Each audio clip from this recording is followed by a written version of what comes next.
અહીંયા ઉપસ્થિત સર્વને મારા નમસ્કાર. ઘણા બધા ટોપિક જોયા, બોલી શકું છું, મારી નબળાઈઓ, સબળાઈઓ, બરાબર.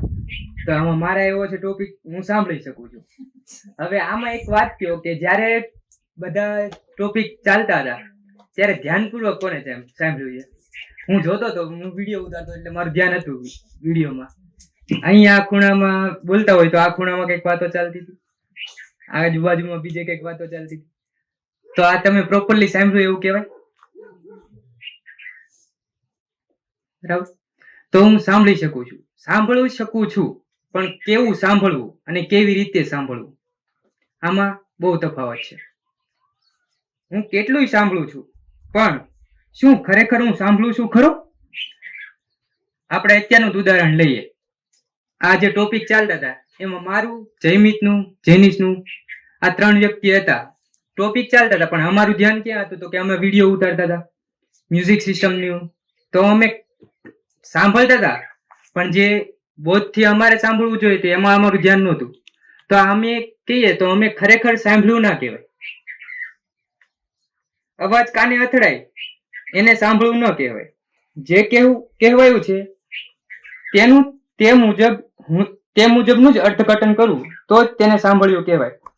હવે કોઈ તમને કોઈ કામ સમજાવે છે કે માની લ્યો કે અહીંથી આપણે આ ઝાડને પાણી પાવાનું છે, કહી દીધું કે અહીંથી આ ઝાડને પાણી પાવાનું છે, પણ તમે એને અર્થઘટન અથવા તો તમે એવું કીધું કે તમારે અહીંથી બાળકોને લઈ જવાના છે.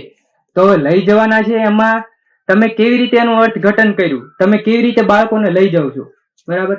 બાળકોને લઈ જવાય તો બરાબર છે, પણ એનું વચ્ચે જે ધ્યાન રાખવું પડે છે, એનો કોઈ આપણે અહીંથી રસ્તામાં જતા હોય તો એક્સિડન્ટ ના થાય, કોઈ રસ્તામાં આવી ના જાય, એ બધું વ્યવસ્થિત ધ્યાન રાખવું પડે. એટલે જે બોલે છે એનું પ્રોપરલી અર્થઘટન કરવાનું, કે જે સાંભળીએ છીએ આપણે એ પ્રોપરલી અર્થઘટન સાથે સાંભળવાનું. અર્થઘટન એટલે એનો જે મહિમા છે, જે બોલ્યા, જે વ્યક્તિ બોલે છે એનો મહિમા એ પૂરેપૂરો આપણને ખ્યાલ હોવો જોઈએ, તો આપણે સરખી રીતે સાંભળ્યું એવું કહેવાય.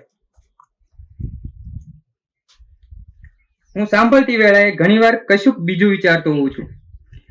અહીંથી જ આપણે કયો કે આપણે જે આ બાળકોએ કે સાહેબે કે જે બોલતા હતા ત્યારે કેટલાક બીજું વિચારતા હતા, બરાબર?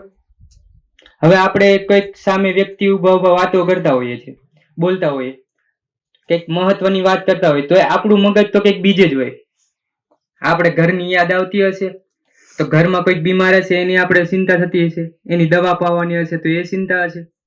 પણ ત્યારે એ વસ્તુ છે એ મહત્વનું નથી, કારણ કે જે આપણને જે કોઈ વ્યક્તિ કંઈક કહે છે તો એ બોલે છે એનું સાંભળો પ્રોપરલી. પછી તમને એ બોલી નાખશે, સરખું સમજાઈ જશે, પછી તમારે જે કામ કરવાનું છે એ વિચારતા તમારે ત્યાં જઈને કરવાનું જ છે. પણ જ્યારે તમે જે વસ્તુ કરો છો તે વસ્તુ પ્રોપરથી કરો તો એ વસ્તુ સફળ થઈ એવું ગણાય. એટલે જ્યારે કોઈ બોલતું હોય છે ત્યારે તમે એને પ્રોપરલી સાંભળો.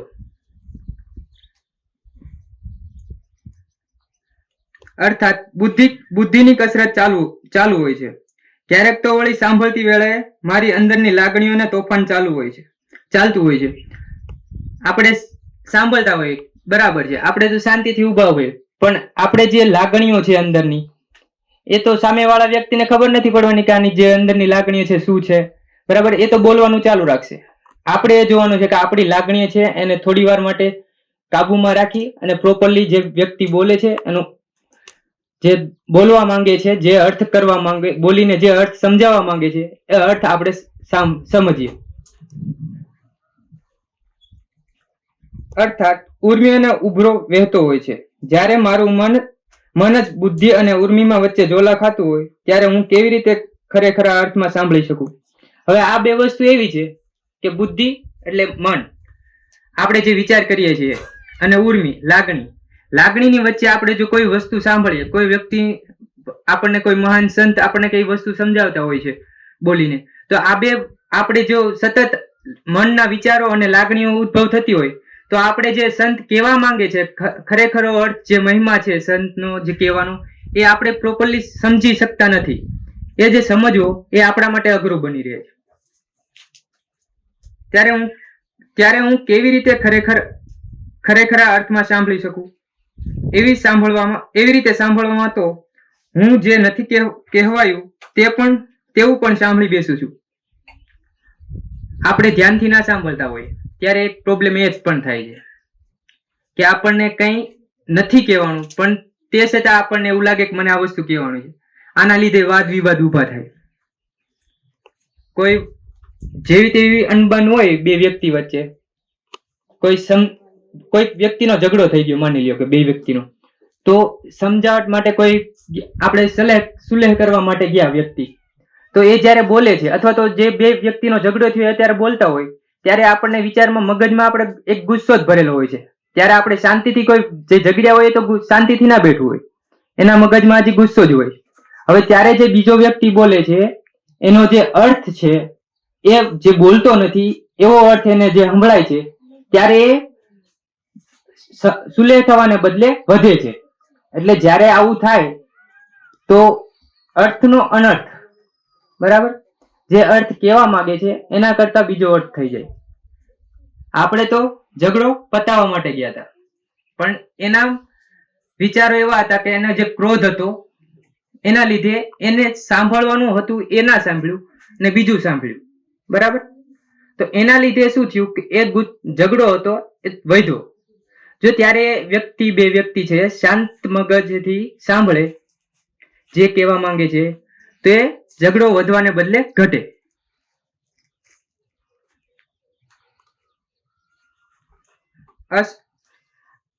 અને પછી સર્જાય છે અસંતોષ, ચીડ, અણગમાની પરંપરા, બરાબર. જો આવું થાય તો આપણને ખબર છે કે ઝઘડો થયો એટલે પહેલા તો બધાને નફરત તો હોય જ તે એકબીજાના મગજમાં, એટલે અસંતોષ બીજે કે આ તો વધારે મને મારા માટે વધારે કહી ગયો, મારા વિશે આવું કીધું, બરાબર. પછી ચીડ, તો ઝઘડામાં ગુસ્સો તો આવવાનો જ છે બધાને, એટલે ગુસ્સો વધે, ઘટવાના બદલે વધે છે. જો પ્રોપરલી સાંભળ્યું હોય તો ઘટે, બરાબર. જો આવી રીતે કોઈ આપણે સમજાવવા માટે બેઠા હોય ત્યારે આપણે મગજ શાંત રાખી અને પ્રોપરલી જે શબ્દનો અર્થ છે એ સમજીએ તો એ ગુસ્સો છે એ ઘટે છે અને એકબીજાની જે નફરત હતી એ ઓછી થાય. જો શાંતિથી સમજીને વાત કરીએ તો એ નફરત ઓછી થાય અને સાંભળીએ તો પણ. હવેથી હું મારું પૂર્ણ ધ્યાન બોલનાર અને એના શબ્દો પર રાખીશ, કેમ કે એમ કરવાથી હું સાંભળી શકું છું, બરાબર. હવે કૂતરા, બિલાડી, આજે અમુક બાળકો સાંભળી નથી શકતા, બરાબર. તો એને તો તમને ખબર છે કેવી તકલીફ પડે છે સાંભળવામાં. તો આપણે તો સાંભળી શકીએ છીએ, તો એવી રીતે પ્રોપરલી જે અર્થ છે એ અર્થને પૂરો ગ્રહણ કરીએ. તો જે સાંભળી નથી શકતા એના માટે આ બધું તકલીફમાં જ છે, કારણ કે આપણે શું બોલીએ છીએ એ લોકોને ખબર જ નથી આપણે શું કહીએ છીએ. પણ જે સાંભળી શકે છે એ લોકો જો એનો અર્થ સારી રીતે ગ્રહણ કરે તો એ આગળ જતા આપણને કામ આવે. આપણે જોઈએ મૂંગા પ્રાણી છે બધા, આપણે પાલતુ પ્રાણી હોય એને બોલાવીએ તો એ આવીને બેસી જાય છે, એને નથી, એ આપણી ભાષા તો સમજતો નથી, બરાબર ને. પણ તો એ અમુક ભાષા જે લાગણીની ભાષા છે એ સમજે છે. એ તો પણ આપણે એમ કહીએ કે અહીંયા નહીં આવી રીતે કરવાનું છે તો એ શાંતિથી પોતાની જગ્યા બદલી નાખશે. આપણે એમ કહીએ બેસી જા તો બેસી જશે. આપણી અભિવ્યક્તિ આપણી વાતચીત થકી થાય છે, પરંતુ વાતચીત દરમિયાન માત્ર બોલવું જ નહીં, સાંભળવાનું પણ હોય છે. આપણે હમણાં સાહેબે પહેલા કીધું એમ હું બોલી શકું છું, એમાં વાલીમાંથી જ કોઈએ કીધું હતું કે આપણે જે વાત કરતા હોય તો એની વાત પૂરી થાય એ પહેલા જ વચ્ચે બોલી દઈએ, બરાબર. તો એ બરાબર ના કહેવાય. એ જે વ્યક્તિ વાત કરે છે એની વાતને સંપૂર્ણપણે પૂર્ણ થાય પછી આપણો જે વિચાર છે એ રજૂ કરો, તો તમે પણ સમજી શકશો અને જે બોલનાર વ્યક્તિ છે એ તમારો વિચાર પણ સમજી શકશે. એ બાબત ઘણીવાર આપણે વિસરી જઈએ છીએ, એટલે આપણે ઘણું બધું નિરર્થક બોલી બેસીએ છીએ. જો કે નિરર્થક કદાચ સામેવાળી વ્યક્તિએ ન સાંભળ્યું હોય એમ પણ બની શકે, જે આપણે બોલતા હોઈએ ત્યારે સામેવાળી વ્યક્તિ આપણે વચ્ચે બોલી નાખીએ છીએ, ત્યારે આપણે જે ના બોલવાનું પણ બોલી શકીએ છીએ. ત્યારે સામેવાળી વ્યક્તિ આપણે સાંભળવું ના સાંભળવું એ તો આપણા ઉપર આધાર છે કે આપણે શું સાંભળવું ને શું નથી સાંભળવું.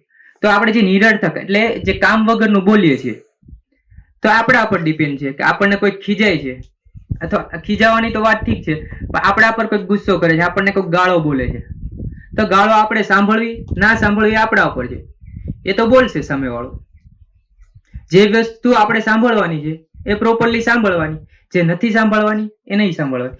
ગાળો દે છે તો એ એના મોઢાથી દે છે, આપણા કાન છે, આપણે સાંભળવી કે ના સાંભળવી આપણા ઉપર છે.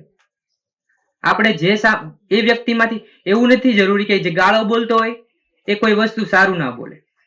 અમુક વાક્ય એવા પણ સારા બોલે છે જે આપણે જરૂરી છે, તો એ વાક્યને આપણે ગ્રહણ કરીએ ને જે આપણી જરૂર નથી એને છોડી દેવું. સાંભળવું એટલે બોલનાર પ્રત્યે સમગ્ર રીતે ધ્યાન આપવું.